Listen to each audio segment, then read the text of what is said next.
All right, it is time for what I've been watching, some film catch up, wrap up with even more action movies. Hey everyone, it is Shannon, and I'm super excited to be here today and to share with you this video. This is going to be my second part of talking about some action movies that I've seen recently. I'll put part one up in the cards. I thought I could do everything in one video. I guess I had more to say. I do really like action movies. These are, what do we have here? We have two historical action movies and two recent action movies.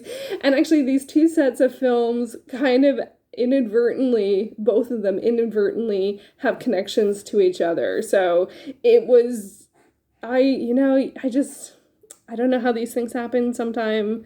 I certainly don't with the second set, but the first set had an inadvertent connection. So the first movie I'm going to talk about is Master Z or Master Z, the Ip Man Legacy. This is from 2018. It's a Hong Kong China co-production featuring Max Zhang, Michelle Yeoh, Dave Bautista, and is that how you say his name? Bautista? This is the first thing I've seen him in other than Guardians of the Galaxy. And it also had Tony Jaa. I think there were more.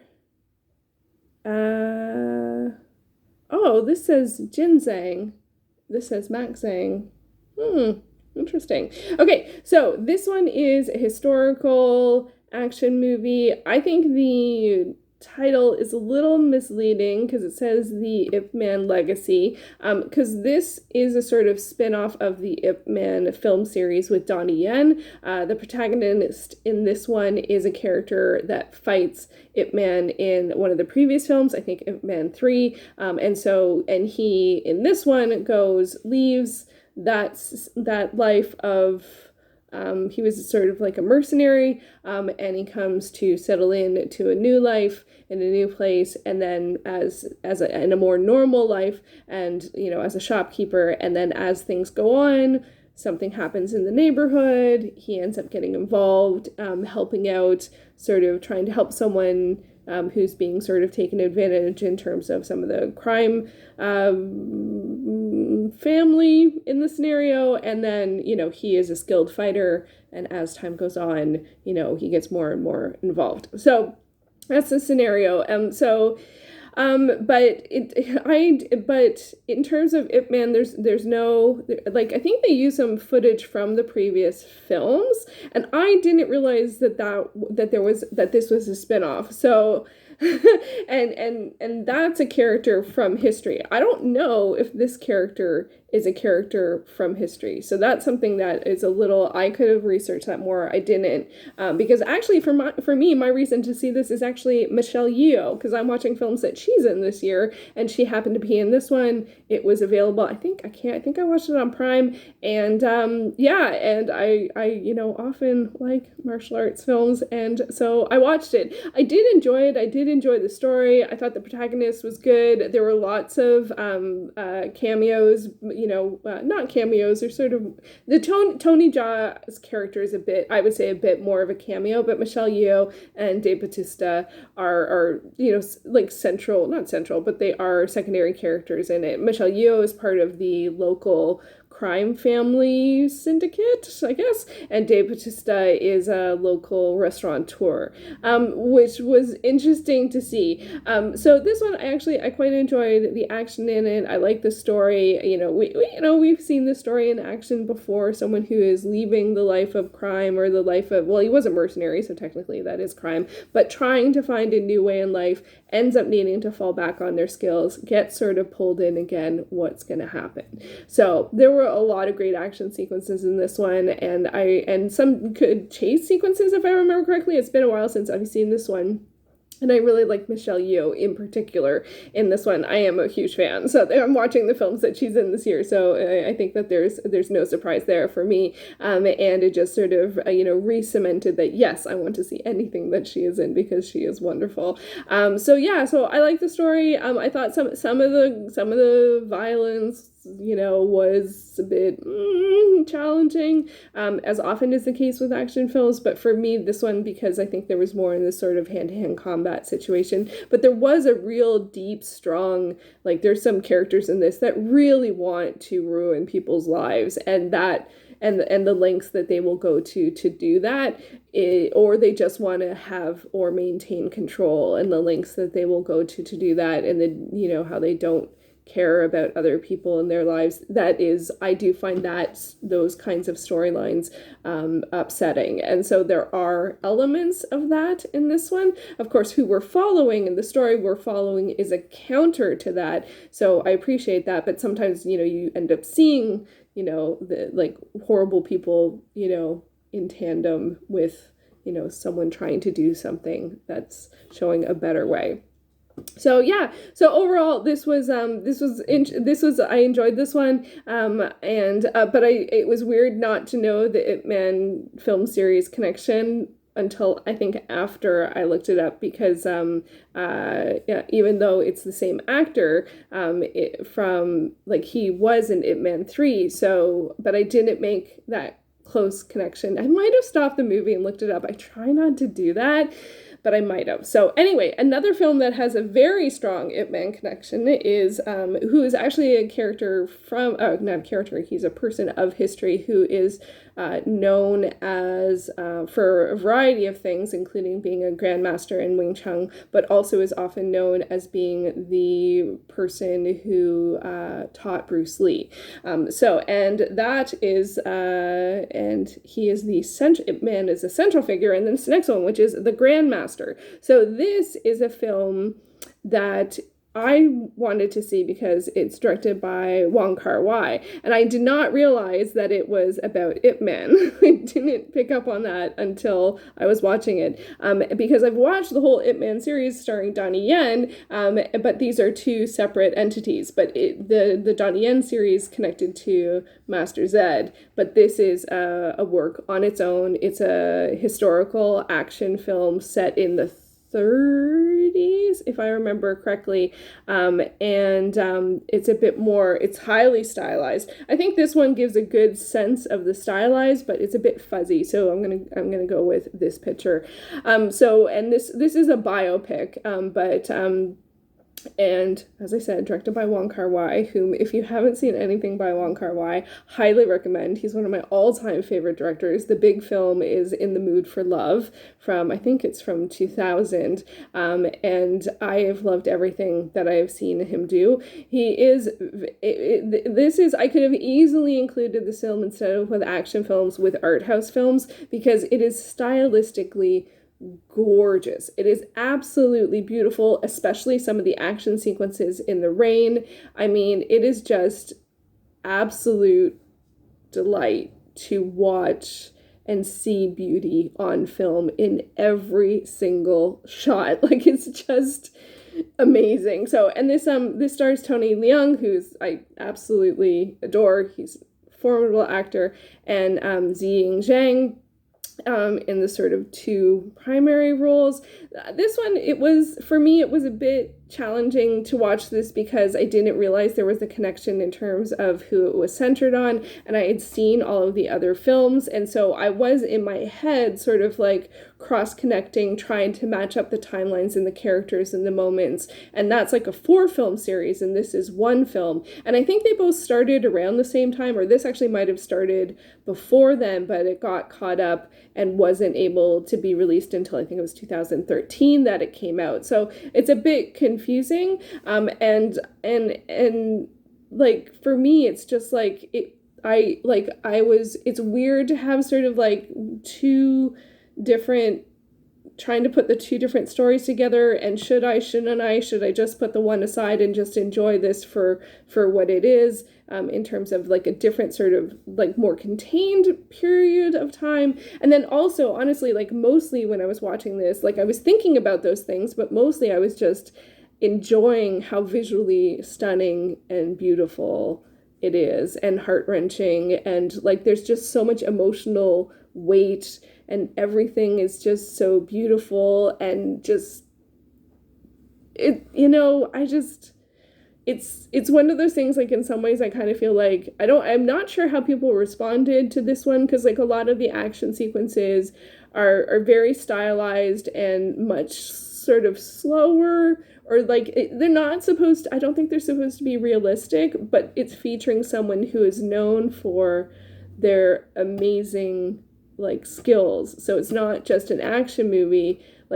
So it's a weird to see action sequences that kind of push the boundaries of what's believable in terms of an artistic sense, but they're depicting someone who really was a skilled grandmaster. So what? So it's a bit of a odd pairing in my mind, those two things, because if I'm watching something that's biographical, I guess my default is to feel like it's going to be realistic, but this is like more than life. Like this is bringing like art and beauty and like, intensity of every moment to life. So I don't know. So it's a bit of a strange combination. And honestly, like I will watch anything that Wong Kar-Wai does.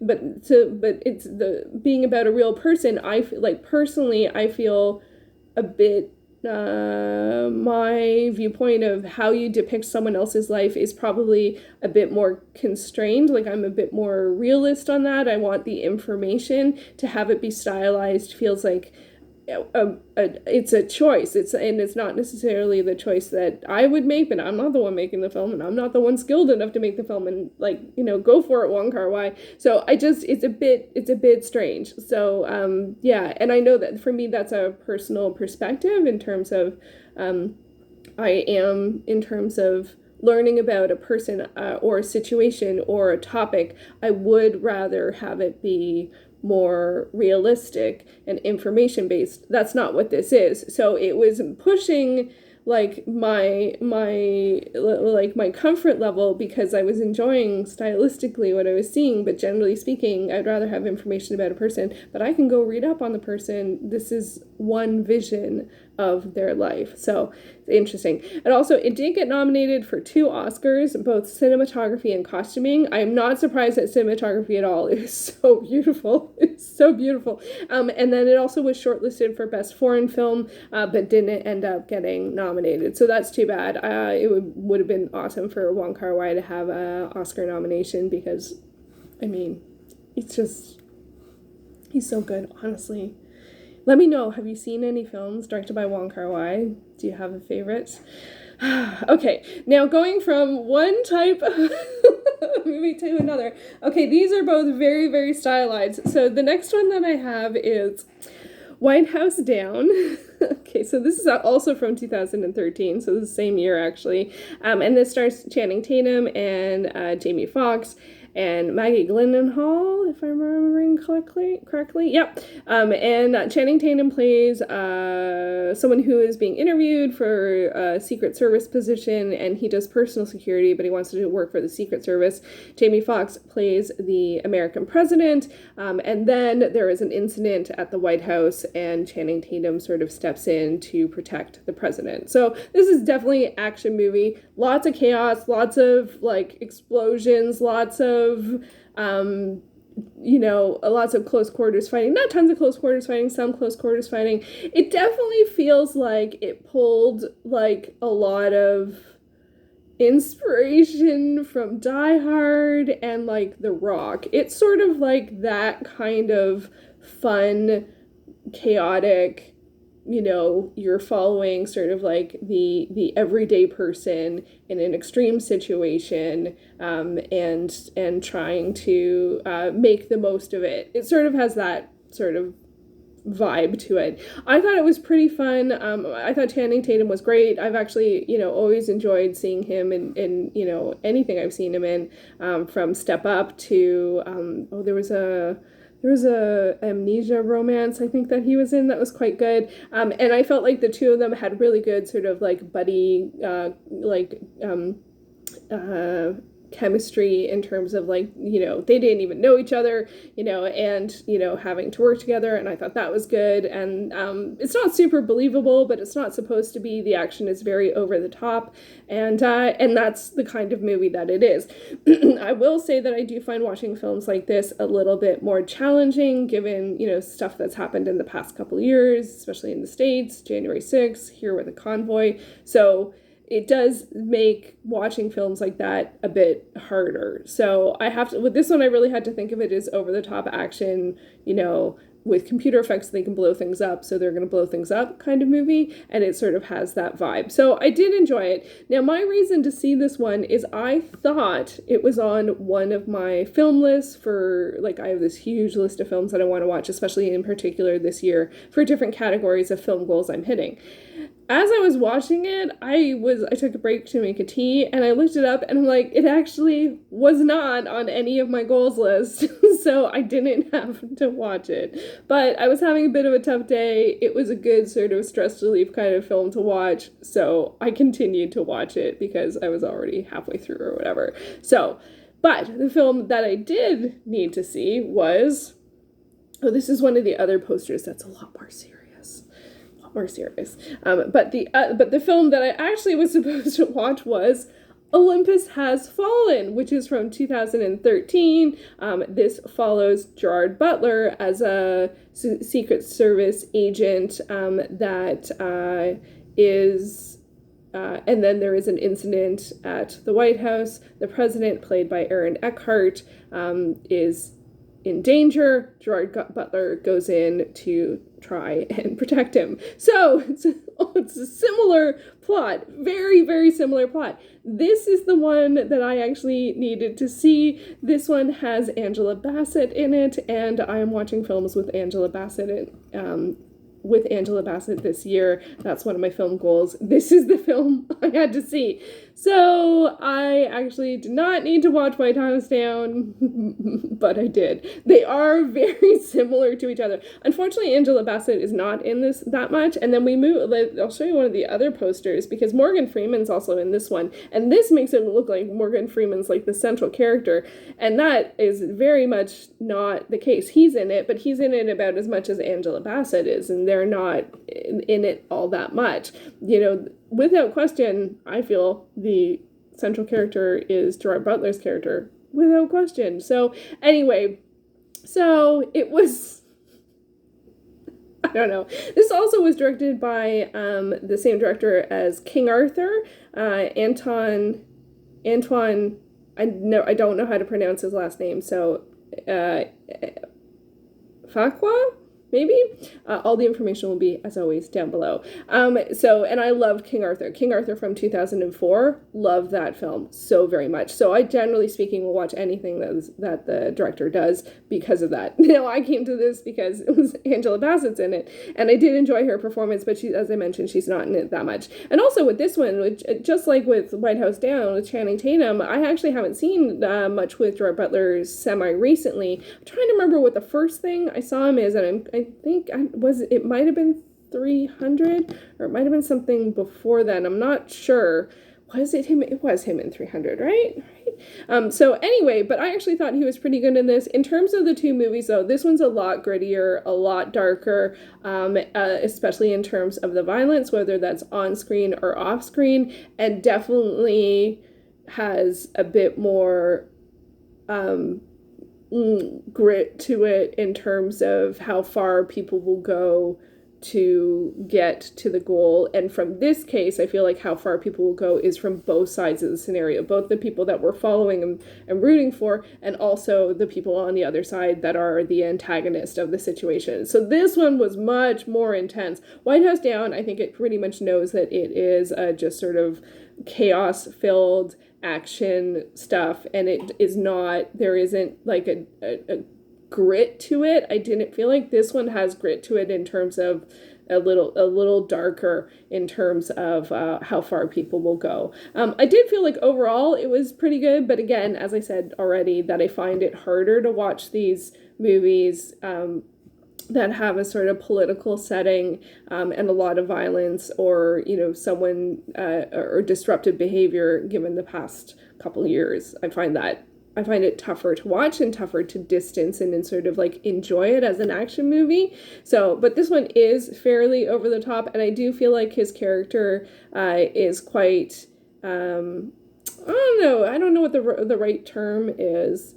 A bit more accessible. I actually thought they wove in a pretty good story with this one, that with emotional connection to the characters throughout, and with White House Down, it is a pretty similar. There are similarities between the two stories, and it's just it's so funny how that happens sometimes. Like there's just some years where there are two films that have very similar ideas. I'm trying to think of other times where that's happened, and I can't.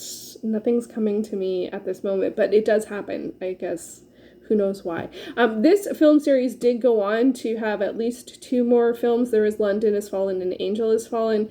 So I probably will watch London Has Fallen because Angela Bassett's in it. But I think I need to watch some films where she's more central figure because she's so awesome. And this is, I'm sure London Has Fallen will be more sort of chaos, lots of, CGI, blow things up stuff. So, but I did find this one a bit of a tougher watch overall. So anyway, but those were 4 more of the action films that I watched recently. 2 centered on Ip Man, 2 had almost the same plot. Who would think that those kind of things would happen? I don't know. It's weird how when you put those trends together, and it's kind of funny. I watched White House Down. I didn't even mean to, and I ended up enjoying it. Let me know the last time you've watched, or the last movie you saw that you didn't have any sort of particular reason. I don't know. I'm probably the only person here who has like a list of film goals that's like, that's a problem with spreadsheets, is they can be as long and as many cells, as lists as you want, and they are...